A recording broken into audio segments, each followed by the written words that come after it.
नमस्कार एवरीवन।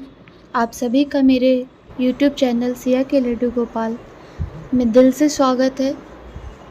आज मैं ठाकुर जी की सेवा करने जा रही थी तो मुझे लगा कल राधा अष्टमी है तो क्यों ना कुछ चीज़ें आपको शेयर की जाए।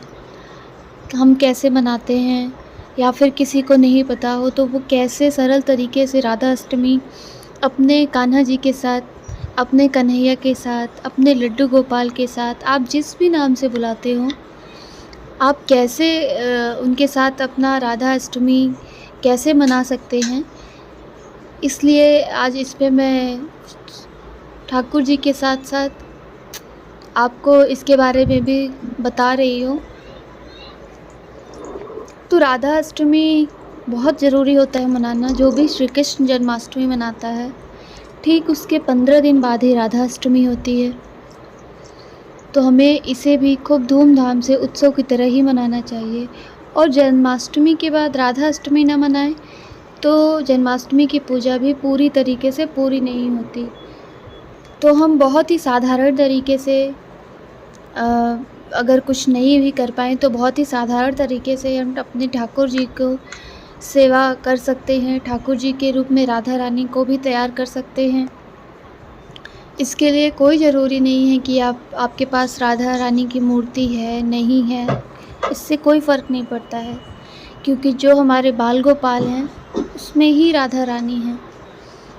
तो सुबह अर्ली मॉर्निंग एक तरीके से भोर में ही 3-4 बजे तक अगर हो सके, संभव हो तो अपने ठाकुर जी को उठाएं, पंचामृत से स्नान कराएं। पंचामृत, दूध, दही, शहद, गंगा जल, ये सारी चीज़ों को मिलाकर भी आप स्नान करा सकते हैं। ठाकुर जी को स्नान कराने के बाद सबसे अच्छा है कि आप अपने कान्हा जी को ही राधा रानी के रूप में श्रृंगार करें। राधा रानी के रूप में ही जब आप श्रृंगार करेंगे तो हमारे लड्डू गोपाल में ही राधा रानी अपने आप ही आ जाएंगे। और राधा या कृष्ण दोनों अलग तो है नहीं, इसलिए हम अपने कान्हा जी को ही राधा रानी की तरह तैयार करेंगे।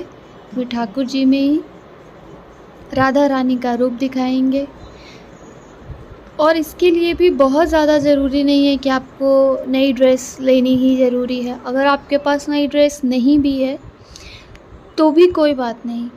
हम जो ड्रेस जन्माष्टमी के दिन अपने कान्हा जी को ले आए थे, हम पूरा वही ड्रेस पहनाकर अपने राधा रानी के रूप में, राधा रानी स्वरूप लड्डू गोपाल जी को तैयार करेंगे, वही ड्रेस पहनाकर, वही सारे आभूषण पहनाकर। लेकिन एक चीज़ करेंगे कि राधा रानी के सर पे चुनरी ज़रूर रखें। चुनरी रखने के बाद ही उनका स्वरूप अलग हो ही जाना है। तो इस तरीके से बहुत ही सरल विधि से हम ठाकुर जी की पूजा कर सकते हैं, अपना राधा अष्टमी का उत्सव मना सकते हैं। मैं भी ये पूजा कल ही करूँगी। मेरे मन में ऐसा विचार था कि कल राधा अष्टमी है और मैं अपने भक्तों के साथ, अपने कान्हा प्रेमियों के साथ ज़रूर ये चीज़ें मैं शेयर करूं।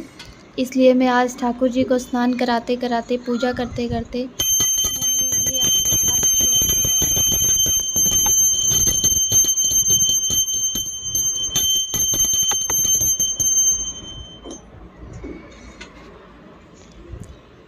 तो जब हम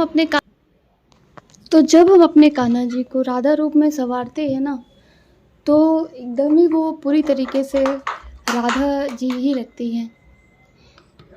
तो इसके बाद जब हम अपने ठाकुर जी को भोग लगाते हैं, उसी तरीके से हम अपनी राधा रानी को भी भोग लगाएंगे। कुछ लोग 56 भोग बनाते हैं।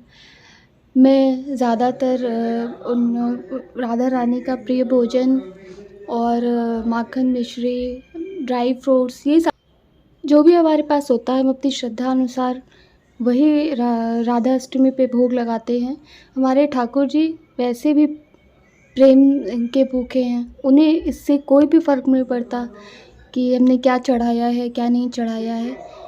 तो आपके पास जो भी हो, आप पूरी श्रद्धा के साथ उनकी पूजा कीजिए, खुशी के साथ उनकी पूजा कीजिए। अपनी किशोरी जी को, अपने लड्डू गोपाल को किशोरी जी के रूप में तैयार करिए, आपको बहुत अच्छा लगेगा, बहुत ही आनंदमय होंगे आप। तो इस तरीके से हम अपनी राधा अष्टमी को सेलिब्रेट कर सकते हैं।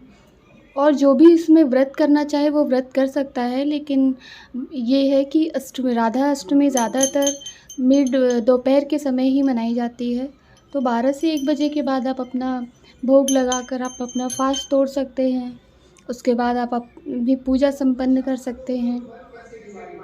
तो ये सारी चीज़ें हमारी चलती रहती हैं। तो इस तरीके से हम अपनी राधा अष्टमी की पूजा करते हैं। हमारी प्यारी श्री राधा रानी, हमारी किशोरी जी बहुत ही दयालु हैं। वो ज़रूर ही कृपा आप पे करेंगी, हम सब पे करेंगी। तो आप भी अपने घर में खूब धूमधाम से राधा अष्टमी मनाइए। आपके पास जो हो, जितना हो, जैसे भी हो वैसे मनाइए। आप पे राधा रानी प्रसन्न मन से राधा अष्टमी मनाइए। वीडियो अच्छी लगे तो लाइक शेयर ज़रूर करिए। राधे राधे, जय श्री कृष्ण।